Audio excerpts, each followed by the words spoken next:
सावन शुरू होने वाला है और हर कोई भगवान भोले बाबा को खुश करना चाहता है। हर किसी की इच्छा होती है कि वो सावन में भोलेनाथ को खुश करके अपनी सभी इच्छाएं और मनोकामनाएं पूरी कर ले। अगर भोले बाबा की कृपा हो जाए तो काल भी आपका कुछ नहीं कर पाएगा, क्योंकि कालों के भी कल है महाकाल। इसलिए अगर आप भी महादेव की कृपा पाना चाहते हैं तो सच्चे दिल से कमेंट बॉक्स में लिखे हर हर महादेव, ओम नमः शिवाय और एक लाइक जरूर कर दे। सावन का महीना भोलेनाथ की शक्ति का महीना समझा जाता है और सावन महीने में जितना ज्यादा हो सके सारे कामना का त्याग कर अगर कोई भक्ति विशेष तौर से भगवान भोलेनाथ को खुश करने में लग जाता है तो उसकी कुंडली के वारे नारे हो जाते हैं। साक्षात भगवान भोलेनाथ उसके जीवन में प्रवेश कर जाते हैं और भोलेनाथ का उसके घर में आगमन हो जाता है। इसी वजह से सावन का विशेष महत्व राहत है। दोस्तों, इसी तरह सावन के बड़े में बताया जाता है कि जी आप अच्छे कार्य करके भोलेनाथ को खुश कर सकते हैं। तो दूसरी चीज है कि सावन के महीने में कुछ चीज करने के बड़े में कटाई माना किया जाता है। इन चीजों का अगर आप सावन के महीने में पालन करते हैं तो परिवार में होशियार रहती है, अन्यथा आपको दुखद प्रताप भी हो जाती है। दोस्तों, आज हम आपको बताने वाले हैं कि कितना भी जरूरी क्यों ना हो जाए कोई आपसे इन चीजों को उधार मांगे तो सावन के महीने में भूल कर भी ये कर चीज किसी को भी ना दे, अन्यथा आपके परिवार में कंगाली देखने को मिल सकती है। महादेव आपके घर का त्याग कर सकते हैं, वो रुष्ट हो जाएंगे। दोस्तों, आगे बढ़ाने से पहले अगर आप भगवान शिवा से प्यार करते हैं, आज के समय में उधार देना या लेना हर व्यक्ति के जीवन में सा हो जाता है। कोई किसी को उधार देता है तो इस बात के लिए कि उन्हें उनके जीवन में अच्छी चीज वापस हासिल हो सके, तो इसकी वजह से वो उधार देते हैं। तो कुछ व्यक्ति सामाजिक सरोकार निभाना के लिए उधार देते हैं, परंतु दोस्तों क्या आप जानते हैं सावन के महीने में अगर आप ऐसा करते हैं तो आपके जीवन में कंगाली विद्वान हो जाती है। कम से कम सावन के महीने में तो ऐसा ना करें। दोस्तों, बात करते हैं सबसे पहले चीज की सावन के महीने में सबसे तो ये है कि भोलेनाथ से जुड़ी किसी भी तरह की कोई चीज आप किसी भी व्यक्ति को उधार ना दे।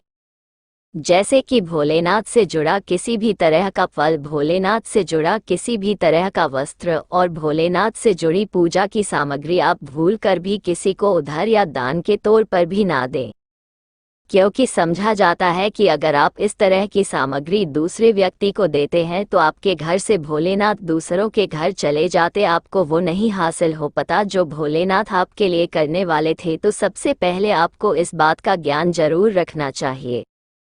दोस्तों, इसी तरह सावन का महीना धन प्राप्त का महीना भी समझा जाता है। भोलेनाथ साक्षात आपके घर के अंदर आगमन बात करने के लिए आते हैं, तो इस बात का आपको ध्यान जरूर रखना चाहिए कि सावन के महीने में भूल कर भी कोई व्यक्ति आपसे धन उधार मांगने के लिए आता है तो आपको उसे उधार पैसा नहीं देना चाहिए। सावन में आपको किसी अन्य व्यक्ति से उधार भी नहीं लेना चाहिए। ऐसी मान्यता है कि सावन के महीने में आप उधार देते हैं या लेते हैं तो वो धन कभी भी लौट कर नहीं आता, बल्कि इस समय धन देने वाला और लेने वाला दोनों है। सावन का महीना भगवान भोलेनाथ को दूध अभिषेक करने का, भगवान भोलेनाथ को दही अभिषेक करने का महीना समझा जाता है और भगवान को सफ़ेद चीज़ चढ़ाई जाती है।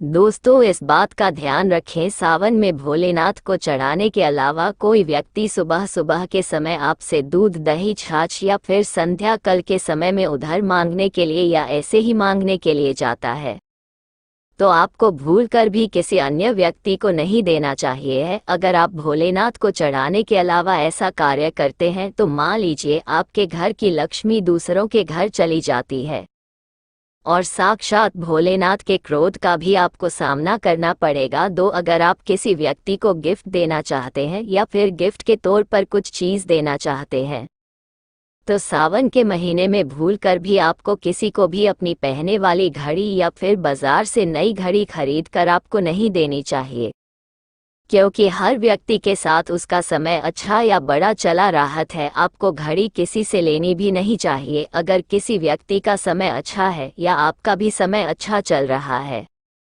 और अगर आप किसी दे देते हैं तो आपको आने वाले समय के अंदर अच्छे परिणाम देखने को नहीं मिलते। इस बात का आपको जरूर ध्यान रखना चाहिए।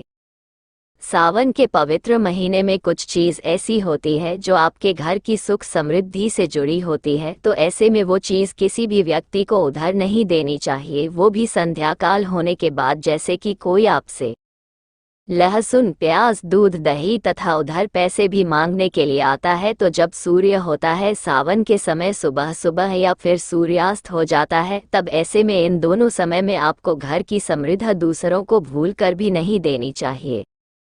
समझा जाता है कि अगर आप ऐसा करते हैं तो आपके घर की सुख समृद्धि तथा माता लक्ष्मी दूसरों के घर चली जाती है और आपको उसका अच्छा परिणाम देखने को नहीं मिलता। दोस्त, और सावन के पवित्र महीने में आपको उन बातों का ध्यान जरूर रखना चाहिए जो दान पुण्य से जुड़ी होती है। दान पुण्य करना की परंपरा रही है, हर व्यक्ति दान पुण्य करके सावन के पवित्र महीने का लाभ उठाता है। परंतु सावन में आपको दो तरह के वस्त्र ना तो खरीद कर लाना चाहिए और ना ही किसी व्यक्ति से लेना चाहिए और ना ही किसी व्यक्ति को देना चाहिए। इसके अंदर पहले चीज तो होती है काले और सफेद कपड़े। आप विशेष रूप से ध्यान रखें, भूल कर भी किसी भी सुहागिन महिला को सफेद कपड़े उधार या फिर दान दक्षिण के तौर पर नहीं चाहिए। समझा जाता है कि अगर आप ऐसा करते हैं तो उसके वैवाहिक जीवन को ये प्रभावित करता है और उसके वैवाहिक जीवन में दुख ये जाते हैं, तो इसी वजह से इसका ध्यान रखना चाहिए दोस्त। और विशेष तौर पर काले कपड़े आप किसी को भी दान के तौर पर या उधार के तौर पर सावन के महीने में नहीं देनी चाहिए।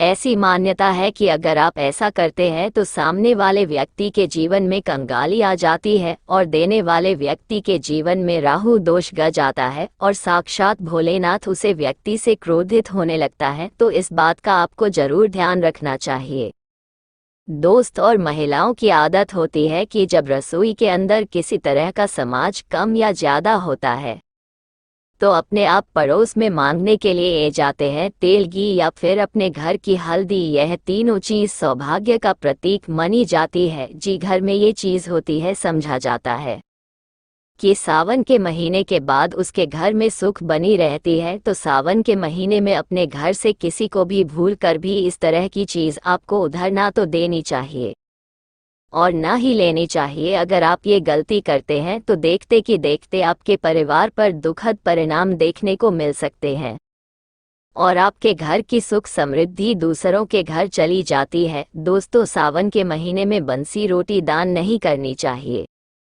ना ही किसी जानवर को खिलानी चाहिए। बंसी रोटी हमेशा बंसी ही कहलानी है। इसलिए अगर आप भोले की कृपा पन चाहते हैं तो ऐसे में ताजी रोटी तथा ताज़ा बने चावल ही खिलाने चाहिए।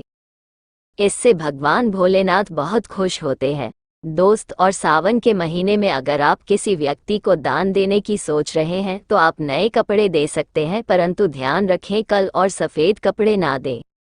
जो आपके अपने पहने हुए और अपने पुराने कपड़े भूल कर भी किसी को भी दान के तौर पर या फिर पहने हुए कपड़े किसी को भी ऐसे ही नहीं देनी चाहिए। समझा जाता है कि अपने पहने हुए कपड़े किसी अन्य व्यक्ति को देते हैं तो याद रखिए आपके पहले हुए कपड़ों के साथ आपकी समृद्धि जुड़ी हुई करती है। अगर वो दूसरों के घर चली जाती है तो आपको कंगाली या फिर इस तरह की चीज़ों का सामना करना पड़ता है जो आपके परिवार के लिए अच्छे नहीं होते। तो हमेशा इस बात का ध्यान रखें, अपने पहने हुए कपड़े कभी किसी को ना दें। चाहे तो सावन में बाजार से नए कपड़े खरीद कर दान दे सकते हैं।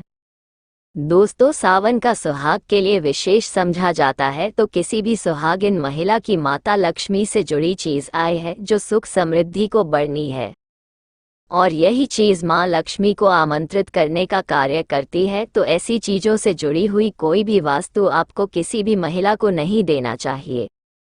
सुहागिन महिलाएं विशेष तौर से ध्यान रखें कि अपने माथे पर लगाने वाला सिंदूर तथा गले में धारण करने वाला मंगलसूत्र और तीसरी चीज अपने पैरों में पहनने वाली पायल और चौथी चीज और चूड़ियां सुहाग का प्रतीक मानी जाती है। दोस्तों, ये 5 चीज किसी भी सुहागिन महिलाओं को भूल कर भी ऐसे ही चाहे आपकी बहन ही क्यों ना हो पहनने के लिए नहीं देना चाहिए और ना ही किसी अन्य महिला की पहनने के लिए आपको लेना चाहिए। इस बात का आप ध्यान रखें तो निश्चित तौर पर आपको इसका प्रभाव देखने को मिल जाएगा और देखते ही देखते भोलेनाथ की विशेष कृपा भी आपको देखने को मिल जाएगी। दोस्त, जो व्यक्ति सावन के महीने में डेली वाले नमक को दान है तो उसके वारे नारे हो जाते हैं। भगवान भोलेनाथ की कृपा उसके ऊपर सदैव बरसाती है। सावन में नमक का दान हर हाल में आपको करना चाहिए। अगर आपको सुख समृद्धि की इच्छा है, भगवान भोलेनाथ की असीम कृपापन है, तो साबुन में नमक का दान करना ना भूले। नमक का दान करने से पहले उसने दक्षिण अवश्य देल तथा थोड़े चावल भी दान करें। नमक का दान सर्वश्रेष्ठ समझा जाता है। आप रातों रात अपना भाग्य बदल सकते हैं। दोस्त, अगर आप वाकई में भगवान शिवा हर करते हैं तो कमेंट बॉक्स में हर हर महादेव अवश्य लिखकर जैन भोले बाबा आपकी सभी मनोकामना अवश्य पूर्ण करेंगे। महादेव के लिए एक लाइक तो बनता है। हर हर महादेव।